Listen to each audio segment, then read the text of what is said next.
Nowy Doom w średniowieczu, Survival MMO Dune Awakening, There is opportunity.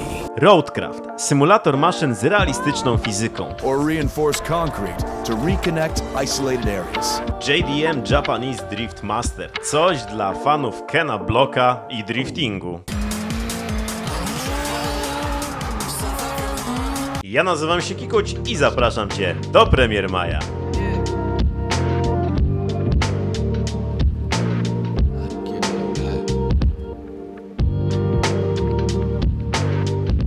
Doom jaki jest, każdy widzi. Tym razem w wiekach ciemnych.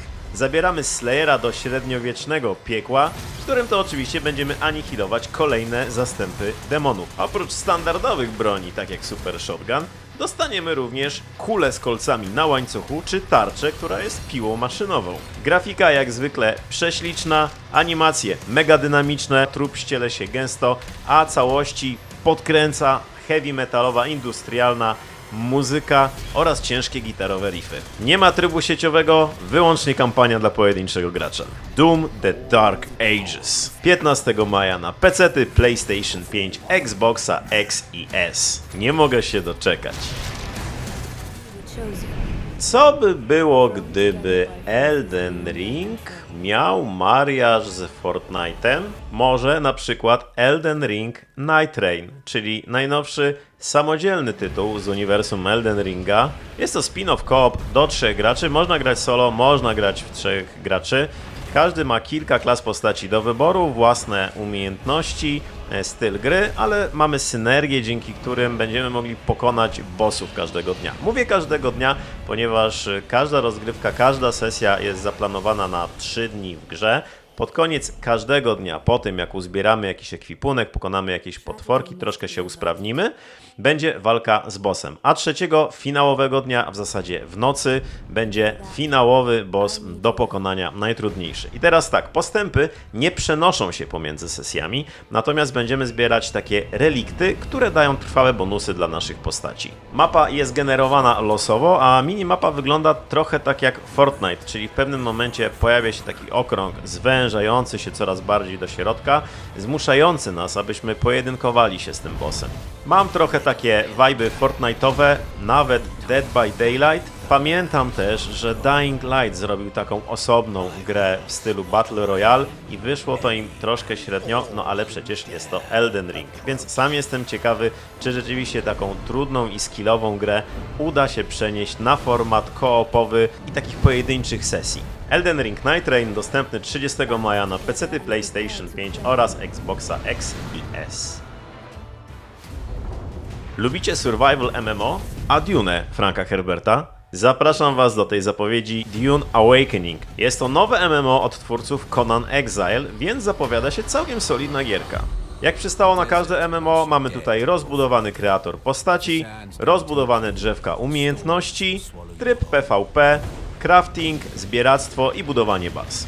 Fabuła wrzuca nas w wydarzenia 29 lat po tych przedstawionych w książce, w sam środek konfliktu pomiędzy Harkonnenami i Atrydami o planetę Arrakis, a przede wszystkim najcenniejszy surowiec przyprawę. Tę przyprawę wykorzystamy, żeby zboostować nasze skille jako środek płatniczy, czy też jako środek wpływu politycznego. Na pustyni jest niezwykle groźnie, więc nasza postać może dostać udar, może zostać zniszczona przez burzę piaskową, czy pożrą ją klasyczne, ikoniczne już sandwormy.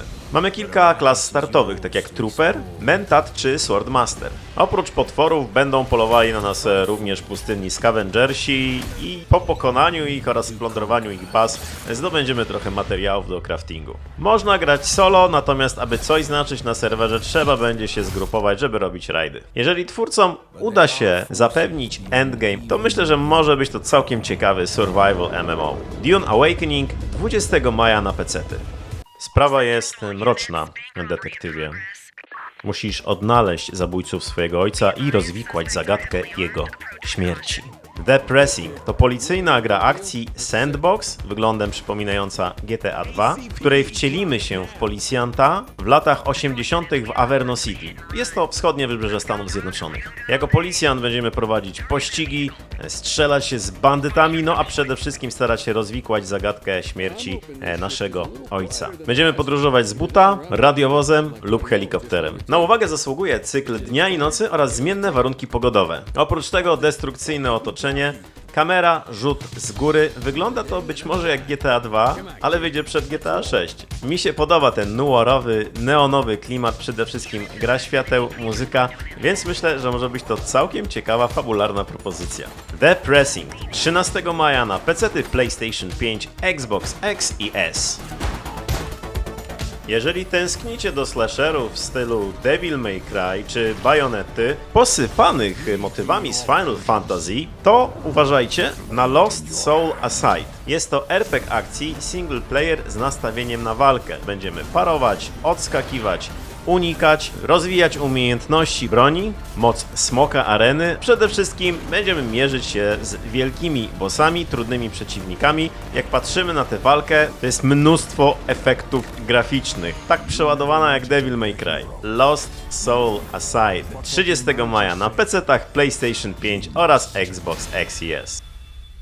Teraz taka mega chilloutowa gierka, jakby połączenie Tetrisa z Kingdom Rushem, Drop Dachi na PC-tach 5 maja. Jest to taki Tetris, w którym zrzucamy klocki, aby zebrać surowce i żołnierzy. Fajna kreskówkowa grafika, mamy achievementy, misje i zadania do wykonania, a sama plansza kampanii przypomina mi tę ścieżkę, mapę ze Slay the Spire. Co planszę, za zebrane zasoby będziemy kupować ulepszenia do naszych klocków kart, czyli nowe budynki, bardziej potężne, dzięki którym łatwiej będzie nam zmierzyć się z kolejnymi misjami. Jeżeli jesteście zmęczeni po pracy i chcecie sobie pochillować przy Tetrisie, przy swoim królestwie, to jak najbardziej zwróćcie uwagę na Drop Dachi. Ken Block? Drifting? Mówi to coś panu, panie Fertku?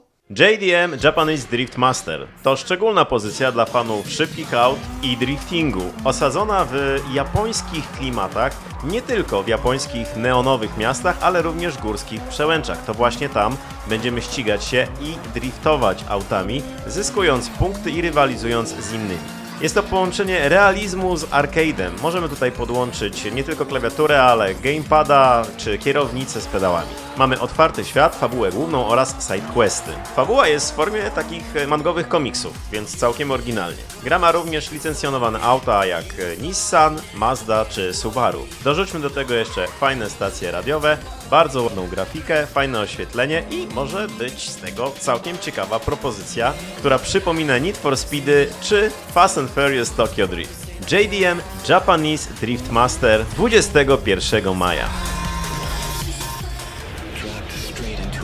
Czy ktoś jeszcze pamięta Mirror's Edge i te elementy parkouru? No właśnie, jeżeli tak, jeżeli się świetnie w tym bawiliście, to mam coś dla Was. 6 maja na PC i konsole wyjdzie Metal Eden. Jest to FPS science fiction z olbrzymim naciskiem położonym właśnie na parkour. Wcielimy się w rolę androida, który udaje się do futurystycznego miasta wysoko nad planetą, aby ocalić magazyny danych, w których znajdują się świadomości i umysły mieszkańców. Aby sprawnie przemieszczać się po mapie, mamy oczywiście parkurowe wspomagacze, narzędzia takie jak jetpack czy hak z linką. Sami również mamy przyspieszenie, możemy wyżej, szybciej skakać, więc paleta ruchów jest imponująca. Na Steamie macie demo tej gierki, więc możecie spróbować, czy Wam się podoba. Metal Eden 6 maja na PC i konsole.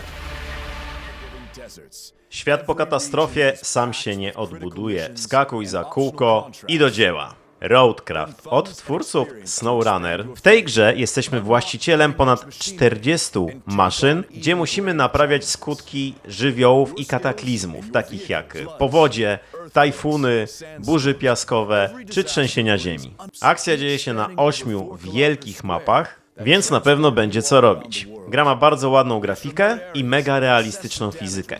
Za pomocą dźwigów będziemy usuwać przeszkody, ale również zbierać ten szrot, robić recykling i później wykorzystywać do robienia nowych elementów. Nie ma przejazdu? Wysyp piach, ubij go i wylej asfalt. Most się zawalił? Odbuduj go z drewna, a potem wzmocnij betonem. Będziemy również zarządzać łańcuchem dostaw surowców, zaznaczając waypointy. Drewno, stal i beton. Wszystko musimy mieć, aby dokonać tych napraw, jak również musimy sobie sami podciągnąć elektryczność czy wodę. Wraz z postępami w grze będziemy odblokowywać kolejne maszyny. Oprócz gry solo mamy również koop do 4 osób. Już wyobrażam sobie te fajne sesje ze znajomymi, w których wykonujemy kontrakty, główne questy czy zadania poboczne. Roadcraft 20 maja na PC, PlayStation 5 oraz Xboxa X i S. Make use of the game's physics engine to Max Verstappen, Lewis Hamilton, Oscar Piastri, Lando Norris, a może wasz własny kierowca. W F1 25 sami wybieracie, kim się ścigacie. Są to realistyczne wyścigi od EA, w których zaprezentowano kilka nowości. Mamy m.in. tryb Mój Zespół 2, w którym od podstaw stworzymy własny zespół, własne bolidy, a także będziemy mogli pokierować jednym z 2 kierowców. Dodatkowo mamy 3. epizod trybu fabularnego Droga do Sławy, czyli coś takiego jak było w FIFA kiedyś. Producentem jest Codemasters, znane chociażby z Colin McRae, więc to dobry zwiastun. Z nowinek technicznych mamy Ray Tracing, Path Tracing, obsługę kontrolerów, kierownic, pedałów, a także warsztatu Steam, w którym gracze uploadują spersonalizowane pod każde Grand Prix ustawienia, co sprawia, że jeździ się mega realistycznie.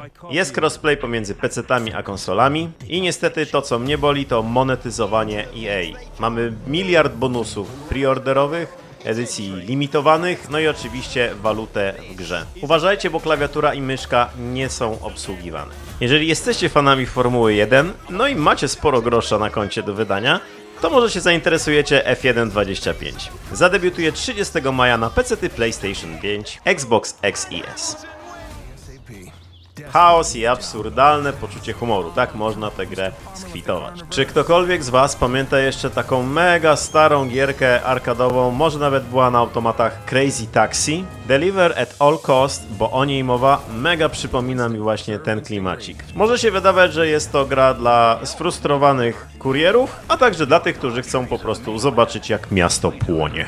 Mamy rok 59 w Stanach Zjednoczonych, rock and roll, takie typowe knajpki, dinery amerykańskie, infrastruktura, auta, więc jeżeli lubicie takie klimaty, to myślę, że może wam się spodobać usytuowanie tej gierki. Celem nadrzędnym jest oczywiście dostarczenie przesyłek z punktu A do punktu B, ale jeżeli przy okazji skasujecie kilka aut, zniszczycie budynki czy wzniecicie pożar, to nic się nie stanie. Żeby nie było, że mamy tylko typową, totalną rozwałkę, mamy też fabułę podzieloną na 3 akty. Smaczku dodają oryginalne amerykańskie reklamy. Można spróbować sobie tę gierkę. Dystrybutorem jest Konami, więc nie jest to byle jakiś tam bubel. Deliver at all costs na PC, PS5, Xbox X i S 22 maja. I tym samym kończymy premiery maja. Jeżeli dotrwałeś aż tutaj, napisz w komentarzu majówka oraz tytuł gry i krótkie uzasadnienie, czemu akurat na tę grę czekasz. Możesz jeszcze dropnąć lajka oraz zasubskrybować po więcej tego typu filmów oraz śmieszne shorty.